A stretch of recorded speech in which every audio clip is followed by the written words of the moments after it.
लेकिन बड़ा तो लोग का हाला सुनतानी हो। का हाला सुन ले बनी? कोनो गड़बड़ हाला नहीं ना सुन ले? गड़बड़ बाकी सही बा। इ तो तोहने लोग जन बुझा। हमार बात सुनो जा। अच्छा हाँ कहीं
अच्छा तुम लोग का बात सुन के अब हमारा बुझाता कि कुछ निमन काम कर बुझे।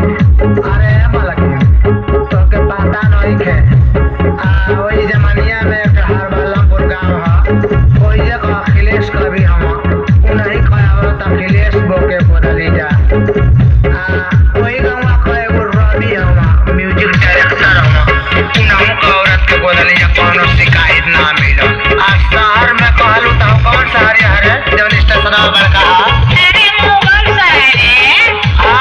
मुगल सराय का जौन हम मुकेश सम्राट बोके गोदली जा उनका कोट का नीचे तिल बनवले बानी कैसन होला रे? अब कछु नहीं होगा बेइज्जती करा दूंगा ना चुप रहबू अच्छा अपने में रख झक मत करा जा हमार बात सुन ला। अच्छा कहो सुनते न बानी जा जहाँ जाओ न वो देख के बाबू तो हाली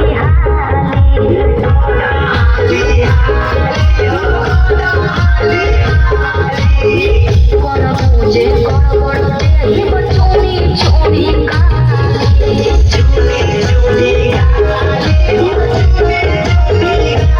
अरे मालकिन ना हुआते ना आई अरे वो झूठा ना किसी आता नहीं खाली चुपचाप बैठी ना यार अच्छा तो बैठते न बानी लेकिन कान खोल कर सुनना चाहिए। अच्छा बोला जहाँ जाओ न वो देख के बाबू तो हाली कर पूजे कर पड़ते ही बचोनी छोनी का बुझलू जा कि ना?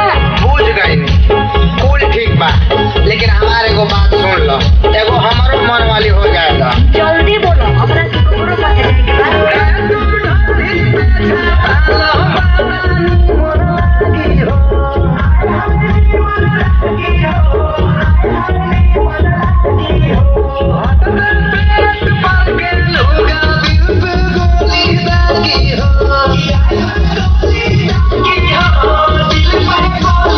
आइए उनका कहतर जाओ एकदम फुहरे हो जगह हम थोड़ी पटेटो बनवाई गांव देहात को लोग देखी तो का करी कोई पूछो ना कोई हो खाली हमार बतिया सुनो ना हमार बात मान लो का मानी हो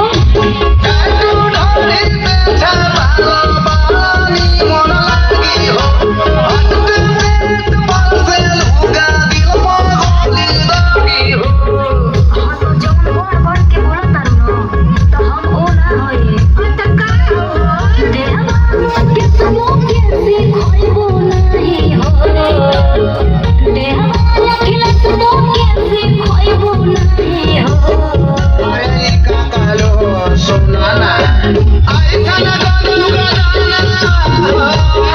संरक्षण कोइले बाड़ू जौन बोले के बाबू हमारा मत करे